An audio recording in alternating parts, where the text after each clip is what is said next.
प्यारे दोस्तों, आपके अपने चैनल ज्ञान गांव चैनल पर आप सभी का हार्दिक स्वागत है। कहानियों की श्रृंखला में आज आपको सुनाते हैं एक और श्रेष्ठ कहानी। इस कहानी का नाम है बूढ़ी काकी। लेखक मुंशी प्रेमचंद। तो आइए कहानी की शुरुआत करते हैं। बूढ़ी काकी, लेखक प्रेमचंद। बुढ़ापा बहुधा बचपन का पुनरागमन हुआ करता है। बूढ़ी काकी में जिह्वा स्वाद के सिवा और कोई चेष्टा शेष न थी और न अपने कष्टों की ओर आकर्षित करने का रोने के अतिरिक्त कोई दूसरा सहारा ही।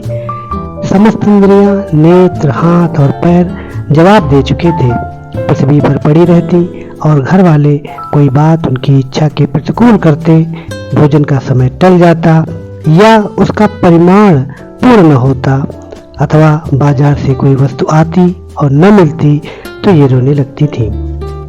उनका रोना सिसकना साधारण रोना न था, वे गला फाड़ फाड़ कर रोती थी। उनके पति देव को स्वर्ग सिधारे कालांतर हो चुका था। बेटे तरुण हो होकर चल बसे थे। अब एक भतीजे के अलावा और कोई न था। उसी भतीजे के नाम उन्होंने अपनी सारी संपत्ति लिख दी थी। भतीजे ने सारी संपत्ति लिखाते समय खूब लंबे चौड़े वादे किए, किंतु वे सब वादे केवल कुली डिपों के दलालों के दिखाए हुए सब्ज-बाग थे। यद्यपि उस संपत्ति की वार्षिक आय 150-200 रुपए से कम न थी, तथापि बूढ़ी काकी को पेट भर भोजन भी कठिनाई से मिलता था। इसमें उनके भतीजे पंडित बुद्धिराम का अपराध था, अथवा उनकी अर्धांगिनी श्रीमती रूपा का। इसका निर्णय करना सहज नहीं था। बुद्धिराम स्वभाव के सज्जन थे, किंतु उसी समय जब तक कि उनके कोष पर आंच न आए। रूपा स्वभाव से तीव्र थी, सही पर ईश्वर से डरती थी। अतएव बूढ़ी काकी को उसकी तीव्रता इतनी न खलती थी जितनी बुद्धिराम की भलमनसाहत। बुद्धिराम को कभी कभी अपने अत्याचार का खेद होता था। विचारते कि इसी संपत्ति के कारण मैं इस समय भला मानुष बना बैठा हूँ। यदि भौतिक आश्वासन और सूखी सहानुभूति से स्थिति में सुधार हो सकता हो, उन्हें कदाचित कोई आपत्ति न होती, परंतु विशेष व्यय का भय उनकी सुचेष्टा को दबाए रखता था। यहाँ तक कि यदि द्वार पर कोई भला आदमी बैठा होता और बूढ़ी काकी उस समय अपना राग अलापने लगती तो वह आग हो जाते और घर में आकर उन्हें जोर से डांटते। लड़कों को बुढ़ों से स्वाभाविक विद्वेष होता ही है, और फिर जब माता पिता का यह रंग देखते तो वे बूढ़ी काकी को और सताया करते। कोई चुटकी काट कर भागता, कोई उन पर पानी की कुल्ली कर देता। काकी चीख मार कर रोती, परंतु यह बात प्रसिद्ध थी कि वह केवल खाने के लिए रोती हैं। अतएव उनके संताप और आर्तनाद पर कोई ध्यान नहीं देता था। हाँ, काकी क्रोधातुर होकर बच्चों को गालियां देने लगती तो रूपा घटना स्थल पर आ पहुंचती। इस भय से काकी अपनी जिह्वा कपाड़ को कदाचित ही प्रयोग करती थी। यद्यपि उपद्रव शांति का यह उपाय रोने से कहीं अधिक उपयुक्त था। संपूर्ण परिवार में यदि काकी से किसी को अनुराग था तो वह बुद्धिराम की छोटी लड़की लाडली थी। लाडली अपने दोनों भाइयों के भय से अपने हिस्से की मिठाई चबेना बूढ़ी काकी के पास बैठकर खाया करती थी। यद्यपि उसका रक्षागार था और यद्यपि काकी की शरण उनकी लोलुपता के कारण बहुत महंगी पड़ती थी, तथापि भाइयों के अन्याय से सुरक्षा कहीं सुलभ थी तो बस यही इसी स्वार्थ अनुकूलता ने उन दोनों में सहानुभूति का आरोपण कर दिया था। रात का समय था। बुद्धिराम के द्वार पर शहनाई बज रही थी और गांव के बच्चों का झुंड विस्मयपूर्ण नेत्रों से गाने का रसास्वादन कर रहा था। चारपाइयों पर मेहमान विश्राम करते हुए नाइयों से मुक्कियां लगवा रहे थे। समीप खड़ा भाट वेदावली सुना रहा था और कुछ भावक मेहमानों की वाह वाह पर ऐसा खुश हो रहा था मानो इस वाह वाह का यथार्थ में वही अधिकारी है। दो एक अंग्रेजी पढ़े हुए नवयुवक इन व्यवहारों से उदासीन थे। वे इस गंवार मंडली में बोलना अथवा सम्मिलित होना अपनी प्रतिष्ठा के प्रतिकूल समझते थे। आज बुद्ध नाम के बड़े लड़के सुखराम का तिलक आया है या उसी का उत्सव है। घर के भीतर स्त्रियां गा रही थीं और रूपा मेहमानों के लिए भोजन में व्यस्त थी। भट्टियों पर कड़ाह चढ़ रहे थे। एक में पूड़ियां कचौड़ियां निकल रही थी, दूसरे में अन्य पकवान बनते थे। एक बड़े हंडे में मसालेदार तरकारी पक रही थी। घी और मसाले की क्षुधावर्धक सुगंध चारों ओर फैली हुई थी। बूढ़ी काकी अपनी कोठरी में शोक में विचार की भांति बैठी हुई थी। यह स्वाद मिश्रित सुगंध उन्हें बेचैन कर रही थी। वे मन ही मन विचार कर रही थी, संभवतः मुझे पूड़ियां न मिलेंगी। इतनी देर हो गई, कोई भोजन लेकर नहीं आया। मालूम होता है सब लोग भोजन कर चुके हैं, मेरे लिए कुछ न बचा। यह सोचकर उन्हें रोना आया, परंतु अपशकुन के भय से वह रो न सकी। आहा, कैसी सुगंध है! अब मुझे कौन पूछता है, जब रोटियों के ही लाले पड़े हैं तब ऐसे भाग्य कहाँ कि भरपेट पूड़ियां मिले। यह विचार कर उन्हें रोना आया। कलेजे में हूक सी उठने लगी, परंतु रूपा के भय से उन्होंने फिर मौन धारण कर लिया। बूढ़ी काकी देर तक इन्हीं दुखदायक विचारों में डूबी रही। घी और मसालों की सुगंध रह रहकर मन को आपे से बाहर किए देती थी। मुंह में पानी भर भर आता था। पूड़ियों का स्वाद स्मरण करके हृदय में गुदगुदी होने लगती थी। किसे पुकारूं, आज लाडली बेटी भी नहीं आई। दोनों छोकरे सदा दिक किया करते हैं, आज उनका भी कहीं पता नहीं। कुछ मालूम तो होता है कि क्या बन रहा है। बूढ़ी काकी की कल्पना में पूड़ियों की तस्वीर नाचने लगी। खूब लाल लाल, फूली फूली, नरम नरम होंगी। रूपा ने भली भांति भोजन किया होगा। कचौड़ियों में अजवाइन और इलायची की महक आ रही होगी। एक पूड़ी मिलती तो जरा हाथ में लेकर देखती, क्यों न चलकर कड़ाह के सामने ही बैठूं। पूड़ियां छन छन कर तैयार होंगी, कड़ाह से गरम गरम निकालकर थाली में रखी जाती होंगी। फूल हम घर में भी सूख सकते हैं, परंतु वाटिका में कुछ और बात होती है। इस प्रकार निर्णय करके बूढ़ी काकी उकड़ू बैठकर हाथों के बल सरकती हुई बड़ी कठिनाई से चौखट से उतरी और धीरे धीरे रेंगती हुई कड़ाह के पास जा बैठी। यहाँ आने पर उन्हें उतना ही धैर्य हुआ जितना भूखे कुत्ते को खाने वाले के सम्मुख बैठने में होता है। रूपा उस समय कार्यभार से उद्विग्न हो रही थी। कभी इस कोठे में जाती, कभी उस कोठे में, कभी कड़ाह के पास जाती, कभी भंडार में जाती। किसी ने बाहर से आकर कहा, महाराज ठंडई मांग रहे हैं। ठंडई देने लगी। इतने में फिर किसी ने आकर कहा, भाट आया है, उसे कुछ दे दो। भाट के लिए सीधा निकाल रही थी कि एक तीसरे आदमी ने आकर पूछा, अभी भोजन तैयार होने में कितना विलंब है, जरा ढोल मंजीरा उतार दो। बेचारी अकेली स्त्री दौड़ते दौड़ते व्याकुल हो रही थी, झुंझुलाती थी, कुढ़ती थी, परंतु क्रोध प्रकट करने का अवसर न पाती थी। भय होता कहीं पड़ोसी ने यह न कहने लगे कि इतने में उबल पड़ी। प्यास से स्वयं कंठ सूख रहा था, गर्मी के मारे फूकी जाती थी, परंतु इतना अवकाश न था कि जरा पानी पी ले अथवा पंखा लेकर झले। यह भी खटका था कि जरा आंख हटी और चीजों की लूट मची। इस अवस्था में उन्होंने बूढ़ी काकी को कड़ाह के पास बैठी देखा तो जल गई। क्रोध न रुक सका।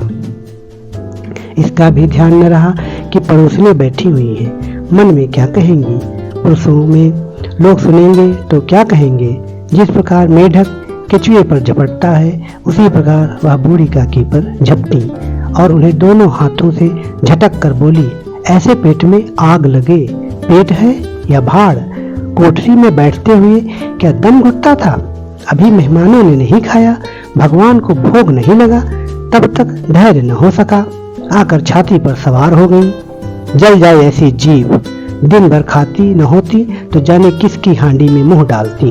गांव देखेगा तो कहेगा कि बुढ़िया भरपेट खाने को नहीं पाती, तभी तो इस तरह मुंह बाए फिरती है।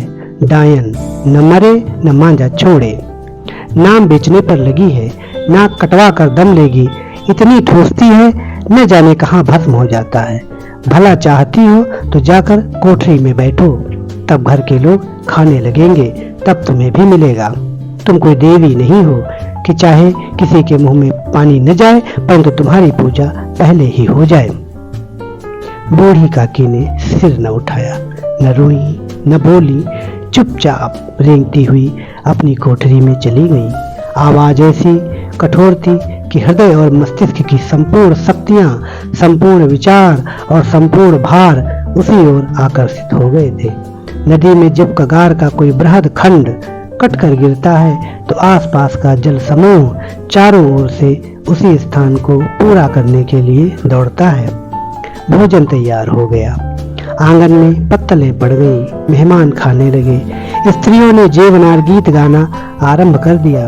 मेहमानों के नाई और सेवकगण भी उसी मंडली के साथ किंतु कुछ हटकर भोजन करने बैठे थे। परंतु सभ्यता अनुसार जब तक सब के सब खा न चुके कोई उठ नहीं सकता था। दो एक मेहमान जो कुछ पढ़े लिखे थे सेवकों के दीर्घाहार पर झुंझला रहे थे। वे इस बंधन को व्यर्थ और बेकार की बात समझते थे। बूढ़ी काकी अपनी कोठरी में जाकर पश्चाताप कर रही थी कि मैं कहां से कहां आ गई। उन्हें रूपा पर क्रोध नहीं था, अपनी जल्दबाजी पर दुख था। सच ही तो है, जब तक मेहमान लोग भोजन न कर चुकेंगे घर वाले कैसे खाएंगे। मुझसे इतनी देर भी न रहा गया, सबके सामने पानी उतर गया। अब जब तक कोई बुलाने नहीं आएगा न जाऊंगी। मन ही मन इस प्रकार का विचार कर वह बुलाने की प्रतीक्षा करने लगी, परंतु घी की रुचिकर सुवास बड़ी धैर्य परीक्षक प्रतीत हो रही थी। उन्हें एक एक पल एक एक युग के समान मालूम होता था। अब पत्तल बिछ गई होगी, अब मेहमान आ गए होंगे, लोग हाथ पैर धो रहे हैं, नाई पानी दे रहा है, मालूम होता है लोग खाने बैठ गए, जेवनार गाया जा रहा है। यह विचार कर वह मन को बहलाने के लिए लेट गई। धीरे धीरे एक गीत गाने गुनगुनाने लगी। उन्हें मालूम हुआ कि मुझे गाते देर हो गई। क्या इतनी देर तक लोग भोजन कर ही रहे होंगे? किसी की आवाज सुनाई नहीं देती। अवश्य ही लोग खा पी कर चले गए होंगे। मुझे कोई बुलाने नहीं आया। रूपा चिढ़ गई है, क्या जाने न बुलाए, सोचती हो आप ही आएंगी। वह कोई मेहमान तो नहीं जो उन्हें बुलाऊं। बूढ़ी काकी चलने को तैयार हुई। यह विश्वास कि 1 मिनट में पूड़ियाँ और मसालेदार तरकारियाँ सामने आएंगी उनकी स्वादेंद्रियां को गुदगुदाने लगा। उन्होंने मन में तरह तरह के मंसूबे बांधे। पहले तरकारी से पूड़ियाँ खाऊंगी, फिर दही और शक्कर से कचौरियाँ रायते के साथ मजेदार मालूम होंगी। चाहे कोई बुरा माने चाहे भला, मैं तो मांग मांग कर खाऊंगी। यही न लोग कहेंगे कि इन्हें विचार नहीं। कहा करें, इतने दिन के बाद पूड़ियाँ मिल रही हैं तो मैं झूठा करके थोड़ी ही उठ जाऊंगी। वह उकड़ू बैठकर सरकते हुए आंगन में आई, परंतु हाय दुर्भाग्य, अभिलाषा ने अपने पुराने स्वभाव के अनुसार समय की मिथ्या कल्पना की थी। मेहमान मंडली अभी बैठी हुई थी। कोई खाकर उंगलियां चाटता था, कोई तिरछे नेत्रों से देखता था कि और लोग अभी खा रहे हैं या नहीं। कोई इस चिंता में था कि पत्तल पर पूड़ियाँ छूटी जाती हैं, किसी तरह उन्हें भीतर रख लेता। कोई दही खाकर चटकारता था, परंतु दूसरा दोना मांगते संकोच करता था कि इतने में बूढ़ी काकी रेंगती हुई उनके बीच में आ पहुंची। कई आदमी चौंक कर उठ खड़े हुए, पुकारने लगे, अरे यह बुढ़िया कौन है? यह कहां से आ गई? देखो किसी को छू न दे। पंडित बुद्धिराम काकी को देखते ही क्रोध से तिलमिला गए। पूड़ियों का थाल लिए खड़े थे, थाल को जमीन पर पटक दिया। जिस प्रकार निर्दयी महाजन अपने किसी बेईमान और भगोड़े कर्जदार को देखते ही उसका टिटुआ पकड़ लेता है, उसी तरह लपक कर उन्होंने काकी के दोनों हाथ पकड़े और घसीटते हुए लाकर उन्हें अंधेरी कोठरी में धम्म से पटक दिया। आशा रूपी वाटिका लू के एक झोंके में विनष्ट हो गई। मेहमानों ने भोजन किया, घरवालों ने भोजन किया, बाजे वाले धोबी चमार भी भोजन कर चुके, परंतु बूढ़ी काकी को किसी ने न पूछा। बुद्धिराम और रूपा दोनों ही बूढ़ी काकी को उनकी निर्लज्जता के लिए दंड देने का निश्चय कर चुके थे। उनके बुढ़ापे पर, दीनता पर, हत ज्ञान पर किसी को करुणा न आई थी। अकेली लाडली उनके लिए कुढ़ रही थी। लाडली को काकी से अत्यंत प्रेम था। बेचारी भोली भाली लड़की थी, बाल विनोद और चंचलता की उसमें गंध तक न थी। दोनों बार जब उसके माता पिता ने काकी को निर्दयता से घसीटा तो लाडली का हृदय ऐंठ कर रह गया। वह झुंझला रही थी कि हम लोग काकी को क्यों बहुत सी पूड़ियां नहीं देते, क्या मेहमान सबके सब खा जाएंगे? और यदि काकी ने मेहमानों से पहले खा लिया तो क्या बिगड़ जाएगा? वह काकी के पास जाकर उन्हें धैर्य देना चाहती थी, परंतु माता के भय से न जाती थी। उसने अपने हिस्से की पूड़ियां बिल्कुल न खाई थी, अपनी गुड़िया की पिटारी में बंद कर रखी थी। उन पूड़ियों को काकी के पास ले जाना चाहती थी। उनका हृदय अधीर हो रहा था।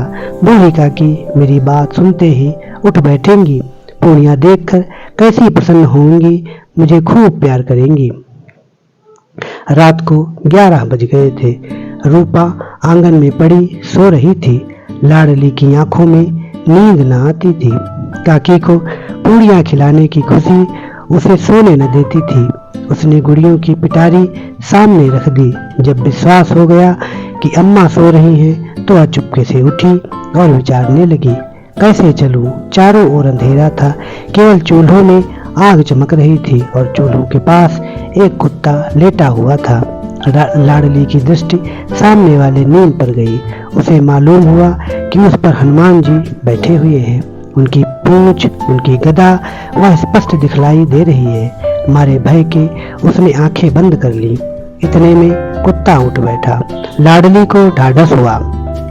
कई सोए हुए मनुष्यों के बदले एक भागता हुआ कुत्ता उसके लिए अधिक धैर्य का कारण हुआ। उसने पिटारी उठाई और बूढ़ी काकी की कोठरी की ओर चली। बूढ़ी काकी को केवल इतना स्मरण था कि किसी ने मेरे हाथ पकड़कर घसीटे। फिर ऐसा मालूम हुआ कि जैसे कोई पहाड़ पर उड़ाए लिए जाता है। उनके बार बार पत्थरों से टकराए। तब किसी ने उन्हें पहाड़ पर से पटका, वे मूर्छित हो गई। जब वे सचेत हुई तो किसी की जरा भी आहट न मिलती थी। समझी कि सब लोग खा पीकर सो गए और उनके साथ मेरी तकदीर भी सो गई। रात कैसे कटेगी? राम, क्या खाऊं? पेट में अग्नि धधक रही है। हाँ, किसी ने मेरी सुध न ली। क्या मेरा पेट काटने से धन जुड़ जाएगा? इन लोगों को इतनी भी दया नहीं आती। न जाने बुढ़िया कब मर जाए, उसका जी क्यों दुखावे। मैं पेट की रोटियां ही खाती हूँ और कुछ नहीं। इस पर यह हाल, मैं अंधी अपाहिज ठहरी, न कुछ सुनूं न बूझूं। यदि आंगन में चली गई तो क्या बुद्धिराम से इतना कहते न बनता था कि काकी अभी लोग खाना खा रहे हैं, फिर आना। मुझे घसीटा, पटका उन्हीं पूड़ियों के लिए। रूपा ने सबके सामने गालियां दी उन्हीं पूड़ियों के लिए। इतनी दुर्गति करने पर भी उनका पत्थर का कलेजा न पसीजा। सबको खिलाया, मेरी बात तक न पूछी। जब तक ही न दी तो अब क्या देंगी, यह विचार कर काकी निराशमय संतोष के साथ लेट गई। ग्लानि से गला भर भर आता था, परंतु मेहमानों के भय से रोती न थी। सहसा कानों में आवाज आई, काकी उठो, मैं पूड़ियां लाई हूँ। काकी ने लाडली की बोली पहचानी, चटपट उठ बैठी। दोनों हाथों से लाडली को टटोला और उसे गोद में बिठा लिया। लाडली ने पूड़ियां निकाल कर दी। काकी ने पूछा, क्या तुम्हारी अम्मा ने दी है? लाडली ने कहा, नहीं, यह मेरे हिस्से की है। काकी पूरियों पर टूट पड़ी। 5 मिनट में पिटारी खाली हो गई। लाडली ने पूछा, काकी पेट भर गया? जैसे थोड़ी सी वर्षा ठंडक के स्थान पर और भी गर्मी पैदा कर देती है, उस भांति इन थोड़ी पूरियों ने काकी की क्षुधा और इच्छा को उत्तेजित कर दिया था।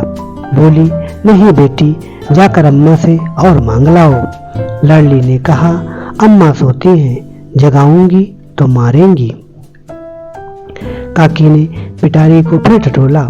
उसमें कुछ खुरचन गिरी थी, बार बार होंठ चाटती थी, चटकारे भरती थी। हृदय महसूस रहा था और पूड़ियां कैसे पाऊं। संतोष से जब टूट जाता है तब इच्छा का बहाव अपरिमित हो जाता है। मतवालों का मद का स्मरण करना उन्हें मदान्ध बनाता है। काकी का अधीर मन इच्छाओं के प्रबल प्रवाह में बह गया। उचित और अनुचित का विचार जाता रहा। वो कुछ देर तक उस इच्छा को रोकती रही। सहसा लाडली से बोली, मेरा हाथ पकड़कर वहां ले चलो जहां मेहमानों ने बैठकर भोजन किया है। लाडली उनका अभिप्राय समझ न सकी। उसने काकी का हाथ पकड़ा और ले जाकर जूठे पत्तलों के पास बिठा दिया। दीन क्षुधातुर हत ज्ञान बुढ़िया पत्तलों से पूरियों के टुकड़े चुन चुन कर भक्षण करने लगी। ओह, दही कितना स्वादिष्ट था, कचौड़ियाँ कितनी सलोनी, खस्ता कितने सुकोमल। काकी बुद्धिहीन होते हुए भी इतना जानती थी कि मैं वह काम कर रही हूँ जो मुझे कदापि न करना चाहिए। मैं दूसरों की जूठी पत्तल चाट रही हूँ। परंतु बुढ़ापा तृष्णा रोग का अंतिम समय है, जब संपूर्ण इच्छाएं एक ही केंद्र में आ लगती हैं। बूढ़ी काकी में यह केंद्र उनकी स्वादेंद्रिय थी। ठीक उसी समय रूपा की आंख खुली। उसे मालूम हुआ लाडली मेरे पास नहीं है। वह चौकी चारपाई के इधर उधर ताकने लगी, कहीं नीचे तो नहीं गिर पड़ी।